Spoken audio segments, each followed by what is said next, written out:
Бажаю здоров'я, шановні українці. Сьогодні найголовніше з усіма регіонами та з урядовцями ми перевіряємо роботу з об'єктами енергетики та інфраструктури. Це об'єкти критичні для проходження зими, які на наступний опалювальний сезон мають бути повністю функціональні та надійно захищені.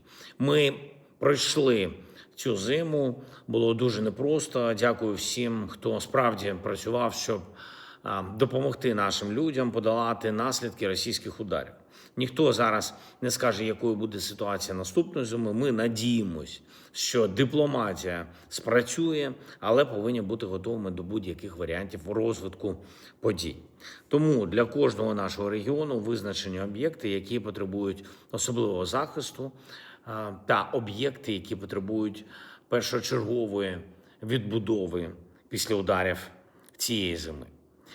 Терміни виконання всі громади знають. Графік жорсткий. Це стосується також і альтернативних джерел постачання електрики та тепла, особливо в містах, як Київ, де багато залежить від централізованого постачання, яке для Росії завжди головна мішень. Побудувати захист, підготувати резерви, дати достатній обсяг постачання тепла та електрики – це завдання для всіх рівнів влади. Обласна влада, місцеві влади мають свою частину відповідальності, мають поставитись до цього на 100% серйозно. На жаль, станом на зараз не усі області, не всі громади виконують те, що треба, але ми будемо слідкувати максимально, щоб кожен регіон був підготовлений. Сила підготовки України, так само, як і сила захисту України – це інвестиція у дипломатичний процес. Україна не відмовляється від перемовин. Ми постійно на контакті з усіма партнерами, які важливі. І постійно на контакті з американською стороною, як безпосередньо через наших представників, так і через друзів України, які підтримують дипломатію. Звісно, ми будемо намагатися надалі знайти такий варіант, щоб Росія пішла на закінчення війни. Але яким би не був розвиток подій, Україна має увійти в наступну зиму підготовленою. Відповідальність за це персональна для всіх керівників. Зараз в роботі тільки нових об'єктів більше 400, ще сотні потребують додаткової роботи після цієї зими. По кожній громаді має бути чітке розуміння, хто відповідає за підготовку від Києва до всіх областей.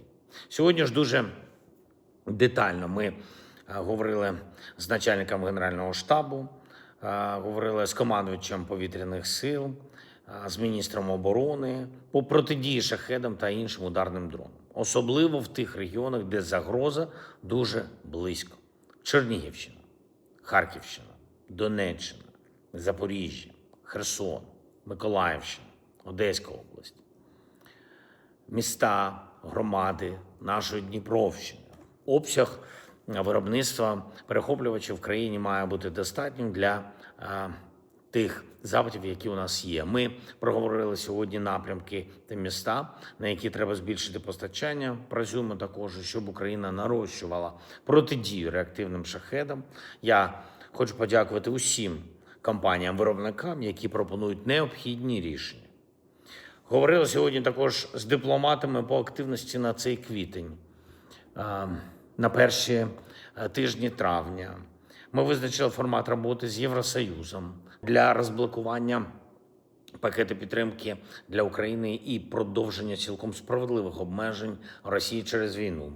Ми бачимо, що правильні зміни в європейській політиці можливі, і треба підготувати відповідні рішення і щодо пакету підтримки для України, і щодо відкриття кластерів, і щодо санкцій проти Росії.